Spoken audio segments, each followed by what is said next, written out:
Être visé par un mandat d'arrêt international et faire un discours à l'ONU? Insolite, mais pourquoi pas?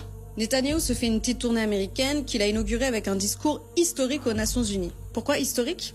Déjà parce qu'il était face à une assemblée quasiment vide vu que la majorité des diplomates ont quitté la salle quand il est arrivé. Mais ça l'a pas perturbé plus que ça et il a enchaîné sans surprise avec une série de fake news qui ont été 1000 fois débunkées. En gros, c'était la propagande habituelle qu'on entend sur les plateaux télé, mais là c'était en direct de la source. Vous savez, les bébés brûlés vifs devant leurs parents, le Hamas qui refuse des accords de cessez-le-feu. On rappellera que le 18 mars 2025, Israël a torpillé un accord de cessez-le-feu conclu avec le Hamas en reprenant des bombardements intensifs et en tuant des centaines de Palestiniens. Fun fact, Netanyahou s'est lui-même comparé aux nazis pendant son discours. Pour répondre aux accusations de génocide, il a dit « Est-ce que les nazis ont demandé gentiment aux juifs de partir ?»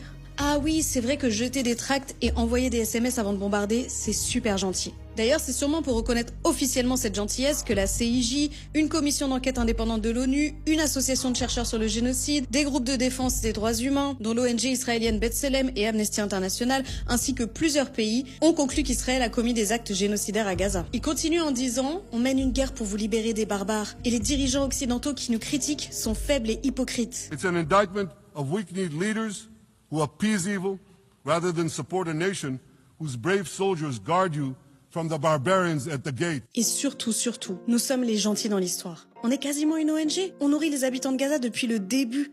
On leur fournit même des quantités astronomiques de nourriture. Alors c'est bizarre parce que l'ONU et des médecins qui travaillent sur le terrain à Gaza ont témoigné qu'Israël bloquait systématiquement l'aide, tout en créant un environnement très dangereux et désespéré, où cette aide est régulièrement pillée. Mais bon, ça doit juste être parce qu'ils sont antisémites. À la fin, il a même dit que donner aux Palestiniens un État à 1 mile de Jérusalem après le 7 octobre, c'était comme donner à Al-Qaïda un État à 1 mile de New York après le 11 septembre. La mise en scène du discours était bien gratinée aussi. Un QR code accroché à sa veste, un quiz, des haut-parleurs qui encerclaient Gaza pour s'assurer que ses victimes ne perdent pas une miette de tout ça, et des camions dans New York, au cas où quelqu'un avait oublié le 7 octobre. Pendant ce temps-là, à Gaza, l'extermination continue. Et on se demande encore, quand est-ce que ce cauchemar va s'arrêter?